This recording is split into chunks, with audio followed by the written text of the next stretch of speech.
Hello, welcome back to Traveling Young, and today we visit Sønderborg. Yes, and we stop off at the very famous 1864 battlefield, Dübelmühl.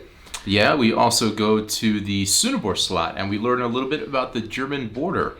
Yep, and we take a very quick ferry ride over to Aarø and visit a brewery, of course. And we eat some wonderful food along the way in Grøston. Yeah. Is that how we would say it? I think so. I do my best. So stay tuned for this Friday's episode of Traveling Young.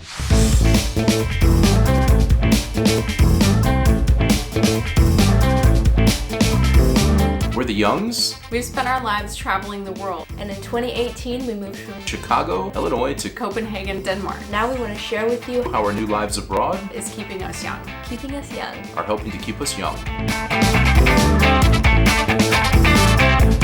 Welcome back to Traveling Young. We are super excited about our trip to Sønderborg. It was surprising. I really loved it. But before we start, now we haven't talked about subscribers in a while because we don't want to dwell on those things, but we're getting close to a big milestone. Another milestone. We're almost to 20,000. Yes. And if you can help us get to 20,000, if there's some video you really like that's worth sharing, we'd love it because when we get to 20,000, we're going to do another live stream. Yes. So help us get there so we can plan a cool live stream sometime in the month of June.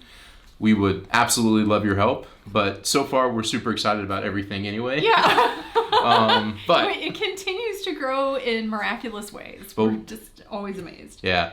So the trip to Sønderborg, we want to talk and begin kind of with the history of 1864, which I shouldn't have said it that way because we don't know a ton about the history.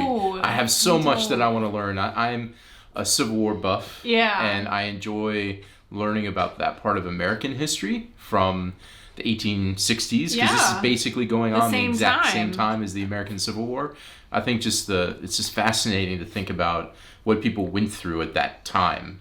Yeah, you kept talking about how we always really only learn about, what's happening to us in America. Like, we really only ever learned about what was happening during the Civil War, but there were other really big things happening in Europe at the same time, this being one of them, the 1864 war. Yeah, and in America, I visited a number of Civil War battlefields. Gettysburg is amazing. Yeah. If you really are interested at all in American history and Civil War, Gettysburg is tops. Yeah. And I've been there 4 or 5 times, and there's a lot of really good movies about it, by the way, if you're interested in learning more. I mean, it's fascinating. And so for me, it's really neat to go here because it's a battlefield at the same time as the Civil War. I was disappointed that there wasn't a ton in English, so I have a lot to learn, but I'm going to learn more. Yeah. But this is a video of the time that we spent around the battlefield, and I think you can expect a future video one day with a lot more detail because we have so much more that we want to learn. Well, because so much happened leading up to that, and it's so hard to even understand, grasp everything just standing there kind of trying to read stuff. So we've got a lot of work to do. But check out what we did Yes. while we were at the battlefield in Sønderborg.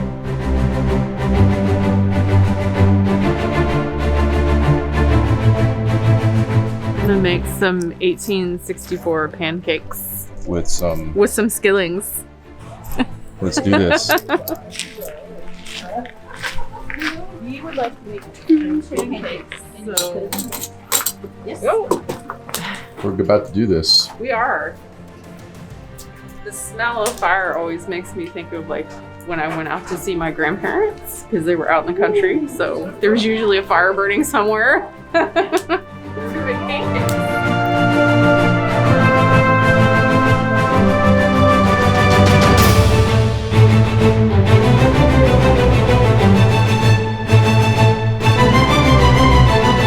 We're going to try to eat these things. We were successful, sort of. And drink some hot cocoa. Yes, and have some hot cocoa. Well, this water currently. Well, yeah. It'll soon be hot cocoa. Brisket?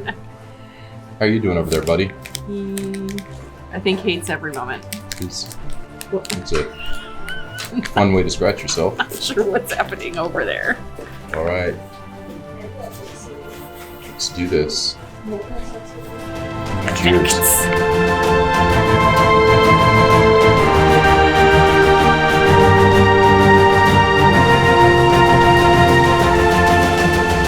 We are up at the top of Dubelbach, which is kind of this whole area where the Battle of 1864 happened. And this whole facility is really cool. It's very immersive.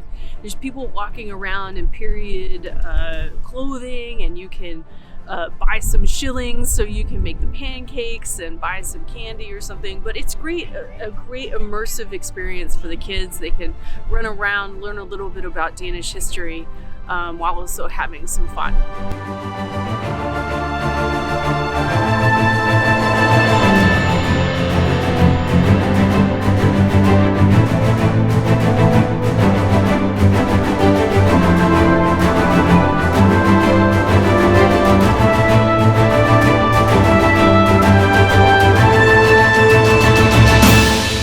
Welcome back again. We have so much to learn. I'm really interested, and I actually contacted somebody there ahead of time, hoping I can get some help and talk to somebody, but I didn't get a response, so we didn't really get a chance to. But I mean, I still enjoyed seeing what we saw. I mean, all the kind of the reenactment stuff, people in period costumes, and just kind of getting the feel of what the trenches were like was really interesting.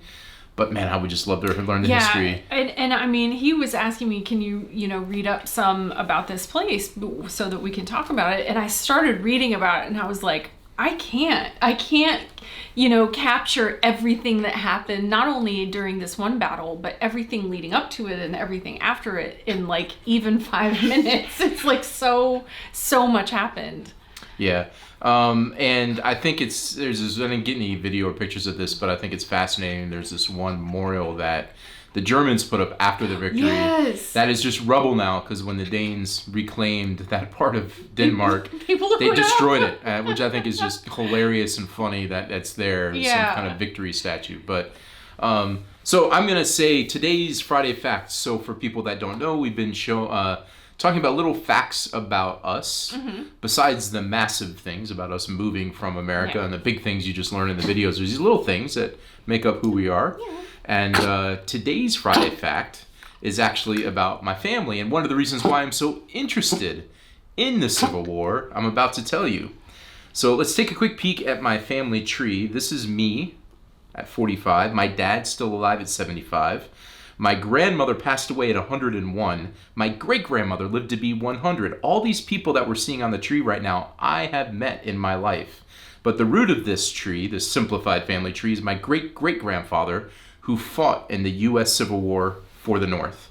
So if we look at the United States, he fought at a battle in the state of Tennessee, in the city of Murfreesboro. Inside Murfreesboro, Stones River Battlefield is where he fought. That's where he was shot and had his arm amputated, sawed off on the field, January 1st, 1863, right before this battle that was going on in Denmark. Right next to Stones River Battlefield is Middle Tennessee State University. That's 6.7 miles or 10.8 kilometers away, and that is where I went to university 131 years later, and that's where Miranda and I met. That's where I went to university. So that's a ton of Friday fact for you. My great-great-grandfather fought in the U.S. Civil War for the North. He had his arm amputated, and he survived on the Which field is amazing. a year before the battle in Denmark in 1864. Yeah. And this all happened just a little over 10 kilometers away, where I ended up going to university and meeting Miranda. Yeah. So Friday fact for you, super interesting part of my family history, that part of my family has been in the U.S. for super long time. Yeah. So we want to talk for now about Sønderborg Slot, because while we were there was so much stuff to see, but really fast, something that I want to mention that I didn't say yet, which is, if we take a look at this map, this top part is where Denmark is, for those that don't know. Under here is where Germany is. This here is the border between Denmark and Germany. Yes. And this is Sønderborg. So you can see how close it is to the German border, and why the German border is so important to that part of Denmark and the people that live in that part of Denmark. Yeah, it's all very mixed. Like culturally, it's super mixed. And that was something we learned when we were at Sønderborg Slot. There's a lot of really interesting uniforms and stuff tied to various times It was so neat to see all those artifacts, and also how Sønderborg had grown over the years. And there's interesting parts of the history of Sønderborg, not just kind of Yeah. Danish history that's there. And then they had a really good exhibit about religious art. I'm not very religious myself, but I love religious art, and they had some really good exhibits there. Yeah, it was just so many massive rooms like this that had so much stuff on display. Never ending. I mean, and each room was designed differently to really give you the feel of everything, but a lot of it too at some point was dedicated to this stuff with Germany and battles with Germany because of conflicts over the years and all these different things happening with Germany, and especially the voting in 1920. I thought that was so fascinating. That whole part about the voting was so interesting. And they had this really cool movie, and inside that movie, which I couldn't really video because it wouldn't have made much sense, in that movie they talked about this kind of the border stuff, which really gave us an interesting perspective that we didn't have before about the border. And I thought it was really, really interesting because it gave us when we went to Sønderborg, we weren't really sure. We went thinking we're just going to see a bunch of kind of tourist kind of stuff, and we thought we'd have a video about that. But it turns out there's this kind of this history with the German border that we only just got a piece of. Yeah, and I think we kind of knew about that being in a border area because going to Tuna and stuff, we would see how close it was. But I had no concept of how much that had gone back and forth, and how culturally it got so mixed. And I can't imagine what that must have been like after World War I, having to go through the vote and decide this is where the border's going to be. And then shortly, really not a long time after that, occupation in Germany again, World War II, and then basically the liberation or the in 1845 when that changed and everything goes back to Denmark. I mean all that. And what's so fascinating is there's like this big history of all these things that made the border move and shift in different parts into Denmark today or into Germany today. And then at some point the border basically disappeared, and one of the things you'd see in this Sønderborg Slot museum is pictures of people like this really interesting picture of people like straddling the Danish and German border, kind of just illustrating that it's there, but it's kind of not there. And then they had a picture of kids in gymnasium just like, 10 years ago doing that. And kind of like this playful concept of the border. But what was fascinating is the border came back again. It did. Because of Corona. So next we're going to jump into our trip to Aarø. Small island that was about an hour north, and this is where we got to sense a little bit about how current things are being affected by Germany, because we visited a brewer and he talked about how a ton of his business before had come from Germany. So let's go to that and show a little bit of the island, which was really neat, and then the interview with the brewer, which is a fantastic brewery. You must go if you get the chance, or buy some of his stuff that you can get in Jutland or in his web shop. I'll link to all that below.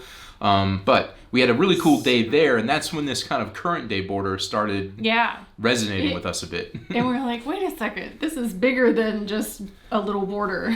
So let's go ahead and take a look at our afternoon on the island.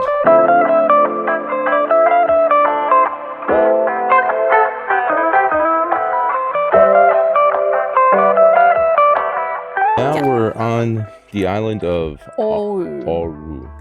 Aarø. We took a ferry over. It's like the shortest ferry ride ever. 8 minutes, they say. It reminded me of the ferry in Africa. It was so short. It was like just across a very short waterway. Yeah, it was about an hour drive north of Sønderborg. And now we're here, and we're going to check it out. We're going to check out the brewery later, but now we're going to walk around, see what we can find. There's Brisket, if you can see him. Not super happy to be here. No, today's not a good day for him. No, but we're going to roam around and see. It seems like a pretty neat place to just walk and see what we can find and maybe eat a little bit, because I'm slightly hungry. Yeah. Need something in my tummy before I fill it with beer. Yeah, I think so.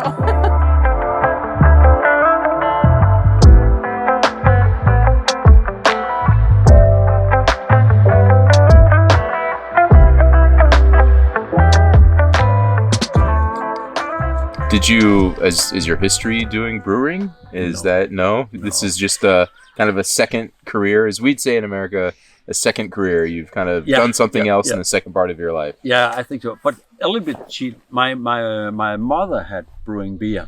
But it was before I was doing beer, so I can't remember how it smells and tastes and so on. So, no, you see, I love wine, beer, good food, Yeah. the most people, and so I have all time have interesting in beer and wine. So when we moved to this island, we make a new club over here for men in 2013, I think. Yeah, and then we started this club.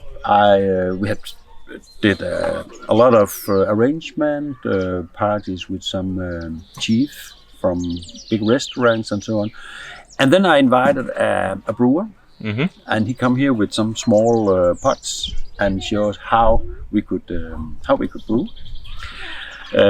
So in the club we are 40 members, and when I have tried this brewing, my conclusion was very fast. I said, yes, great beer. There come about 50,000 visitors or tourists at the year, and just the 20,000 of them buy one beer. I had the basement to start this business. Yeah. And then it was started there. And so that's when you started brewing in 2013, and so this is where you are in that, what's 8 years? No, you can see in 2013 it was just for fun. Yeah. So it was. But I mean, that's when you started learning, though. Yeah. I mean, That's right. Yes.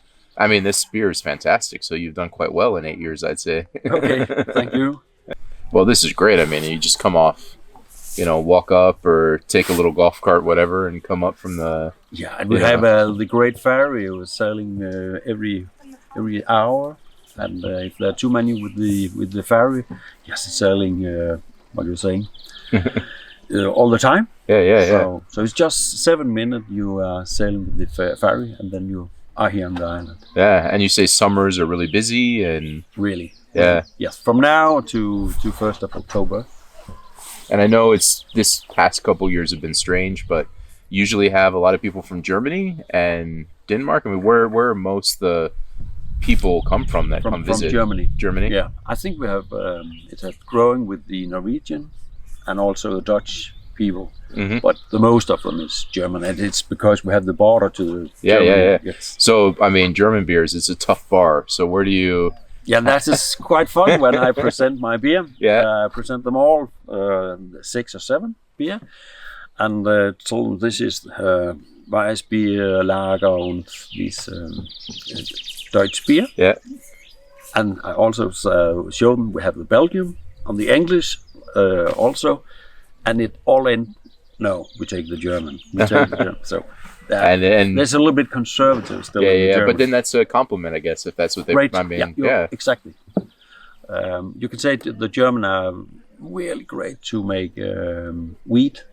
So when they buy my wheat, I think, okay, that's not all good. Check. Yeah. I went to Germany for the first time right when I turned 21, which is an American, is when you can start drinking. Yeah. And I was in Munich, and I drank tons of Franziskaner, and that's basically all I drank the whole trip. Yeah. And then that was a beer you could get in the U.S. So then I just kept drinking Franziskaner and got really into that style of beer, and that was kind of my favorite style for the longest time. Then I went to Belgium, and everything changed. Everything changed because I really love Belgian beers. It's great. And then, of course, Denmark, which is interesting. I mean, I find there's like a mix of influence from Germany. There's a lot of Belgian beers. And then for me, the Julebrew and the Påskebrew, those are things that don't exist in the U.S. So I love the variation that seasonally happens here. Okay, so you have not an Eastern or Christmas beer? No. I mean, some microbrews might do Christmas beers because it's getting bigger and they want to obviously stand out and be creative. Yeah. But it's not a tradition at all in the U.S. to have anything. I mean, actually, most of the main beers are just the same all year round. Okay. And it's mainly microbrews that that change around. Some microbrews do a lot of like testing of different things and maybe have special brews for just 1 year that they try something out, but you got to seek those things. It's not like Julebrew is like everywhere in Denmark, it's a big deal. Yeah. So when I came here, I'm like, what is this? And we love it. I mean, I typically stash, and I saw you still have some, so I'm going to buy some before I leave because I actually prefer that style of beer, actually a little bit spicy and just a bit more flavor, different flavors, I guess you could say. And can you get your beer outside of the island, or at least in Helslu? Can you get? I mean, where can somebody get your beer? Yeah, but, because I can't brew more than I do now. Yeah, I am brewing about 14,000 half liters. That's about 20,000 liters beer per year, and that's my max for the moment. Okay. So, what can I say? 50% or maybe 55% is here on the island, and the rest are going to my web shop and to dealers, restaurants, cafe outside this island. Okay. So, So some restaurants in Jutland and stuff will have your. yeah, the most in the south of Jutland because I can't. Yeah, get too far. You don't have big trucks to. No, and it's You got to get it off the island. That seems like it's step one. Yeah, it is. It's something. Very good. Well, thank you for spending the time with us. It's really great to learn. About the. We're trying to travel and see so much of Denmark, and it's neat to get these little kind of pockets of. And this, your brewery is a part of the island. When we were researching things to do, this was one. Besides, obviously, I gravitate towards beer, but you could tell people that get off the ferry come up here. So it's great to learn more. Yeah, great. Thank you so much. Yeah, and also to you, I think it was great. You take your time to see our small island and especially my brewery. It's great. It's an honor for me. Yeah. Well, thank you so much.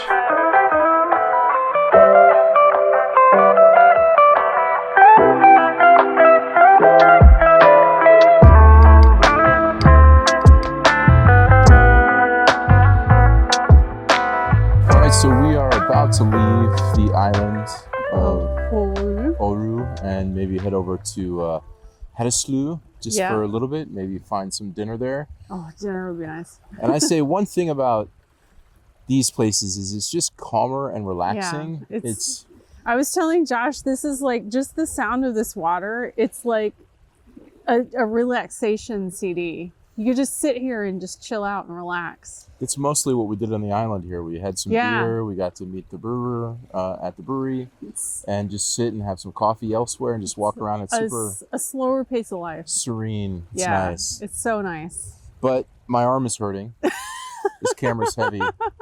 So we're going to go and venture on and take that short ferry all the way back to the other side there. Yep. If only I could swim. We can make it. Probably cold. I'd make it maybe about a quarter of the way in fact.